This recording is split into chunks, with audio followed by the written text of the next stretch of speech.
What's up, everyone? Dylan here. I wanted to hop on and do another episode of the weekly analysis video. As always, I'll be talking about some of the recent price action we've been seeing, what's been going on in the market, and then going forward, I'll point out some key areas that I will personally be looking at to gauge relative strength and weakness. Okay, with that said, we'll hop right into it. To start out this video, I wanted to go over a recent long position that I took in the S&P 500. I bought the dip on April 18th at 10:33 p.m. in the immediate aftermath of Israel's strike in Iran. Okay, I wanted to cover what I saw and why I believed it to be a high quality setup. Okay, so this was the dip that I bought right here. Obviously, it worked out very well. I did not expect it to work as well as it did in such a short amount of time. I managed to catch 170 points to the upside for my last contract. So I ended up selling the last contract today, and I'll go over why. But here's what I saw. Okay, first off, there shouldn't be much of a shock as to why the market has managed to rally over 2.5% over the last week, because you go back to when I took that long setup, the S&P was down 3 weeks in a row, right? 3 red weeks in a row has not been done since September of 2023. It had also put in 6 red days in a row, which has not been done since September of 2022. Okay, so when you have such an extended period of time for red days and red weeks, it doesn't take much for that sentiment to quickly flip because you have offsides positioning. Okay, you have people chasing the downside move, right? People are chasing at the lows. They're getting way more aggressive because you have FOMO. And then once you do get somewhat of a bounce, those late shorts now have to cover, which can fuel basically a short squeeze, okay? And that's basically what we've seen, okay? So one thing was this trend line, right? You have resistance from July of last year as well as December of last year, and then it turned into support in January, and then again the next support was on that Thursday night. Okay, now what else did we see? I also saw US 500, which is just SPX. Okay, US 500 is SPX, which is the cash index of the S&P 500. But US 500 trades during the after hours. Okay, so SPX, this one right here, does not trade during extended hours. Okay, so I use US 500 for extended hours. Okay, now, like I said, I entered this trade at 10:33 p.m. Eastern time. Okay, so at the time, SPX on that day was testing the 100-day moving average. Okay, and that was another reason as to why I believed that buying the dip at that moment was a high probability setup. Okay, so you had S&P 500 futures at the trend line support, and then you also had US 500, which is the SPX cash index, at the 100-day moving average. Okay, if that wasn't enough, you also had VIX futures at resistance. Previous support became resistance. So those three combined, in my eyes, as well as the lopsided positioning from the short side and stuff like that. There was the one other thing that I saw was the fact that the RSI was oversold for the first time since the October lows. Okay, so October lows, right? See that? The RSI was in the oversold territory. Okay, same deal. Oversold territory once again for the first time since October, and it lined up exactly with that day. Okay, so hopefully you guys start to see some of these pieces of context going forward that you can use for actionable trade ideas. Okay, so that was that. Okay, going forward in the near term, right? I said this morning at 9:32 a.m. I said final target just hit on my ES long all out. Okay, and what I said in pre-market, I said ES is closing in on my final target where I'd suspect bears may try to defend. The 5148 to 5150-ish level represents the half retracement level from all-time highs to the April 18th lows, as well as previous support from mid-April. If sellers are truly strong, they should be able to defend at or slightly above that area. Okay, now let's draw that. Okay, I'm going to get rid of this. Okay, we're going to draw the fib from the all-time highs to that those lows from April 18th, Thursday night lows. Okay, and that's exactly where sellers have defended so far, right? Numerous tests up there, and each one has gotten stuffed by the sellers. Now, so right now I'm all out of the long. Okay, I got in, now I'm out. Okay. Going forward, this is where it becomes pretty tricky, and I'll explain. So just because I got out of my long, right, I'm all out, doesn't mean that the market can't keep going higher. It very well could. However, one thing is this is an area of potential resistance, as I just mentioned, right, the 50% fib.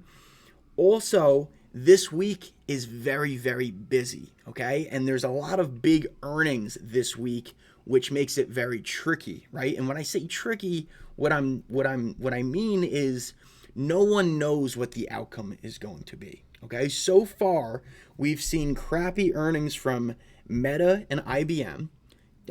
In terms of earnings, right? When I say crappy earnings, I'm talking about the reaction from earnings, right? If we look at Meta, we could see that on earnings, they dropped down, what is that? From the close this day to the open, they dropped about 15%, okay? Now, technically, their earnings were good. They actually beat earnings, yet the stock declined 15%. On the flip side, Tesla reported a 9% drop in revenues, which was the biggest year-over-year decline since 2012, as well as 55% drop in net income. Okay, so they missed on earnings, yet let's look at Tesla. Tesla is up 38% this week despite missing on earnings. Okay, so that's why it's tricky. You could have a stock beat or miss earnings and then it do the exact opposite of what you think will happen.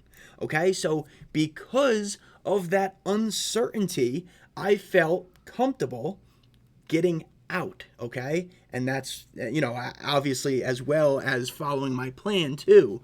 But I am, like I said, if this thing continues to move higher, no problem. No FOMO for me.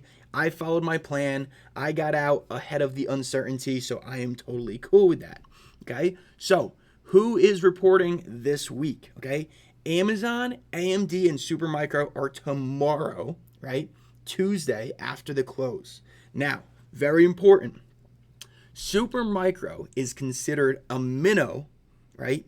Compared to Amazon in pure terms of, purely in terms of market capitalization. What I mean by that is Supermicro, they're waiting in terms of earning or market cap is way, way, way less than Amazon. However, in my opinion, they will have a bigger influence on the market. Why do I say that? I say that because if you go back to, when was that? Let's see, SMCI.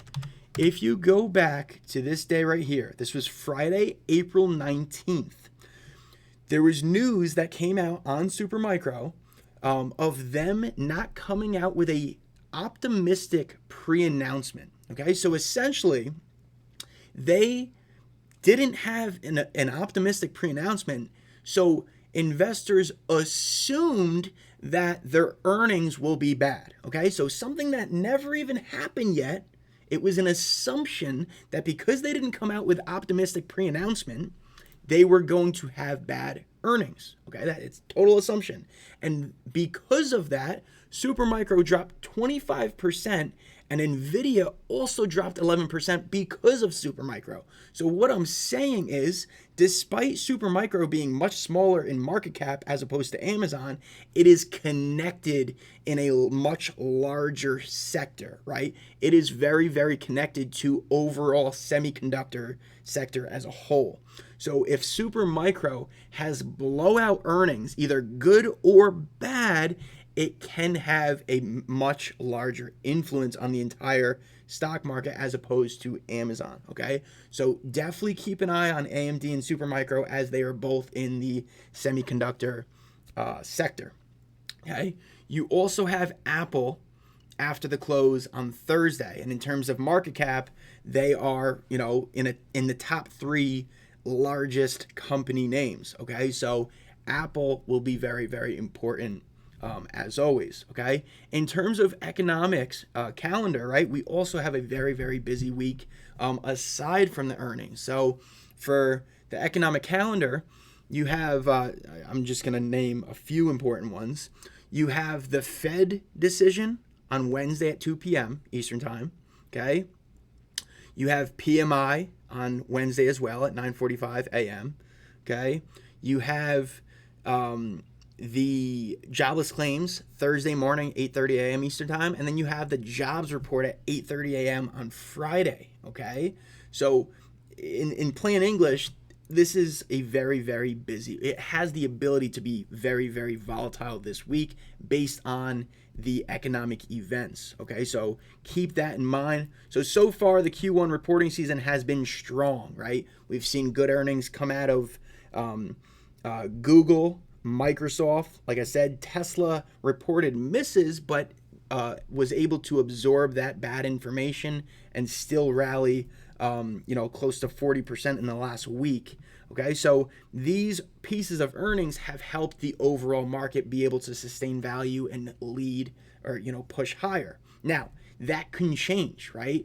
We don't know what's going to happen tomorrow with Supermicro, Amazon, so on and so forth. They could very, very well have optimistic earnings and push the overall market higher.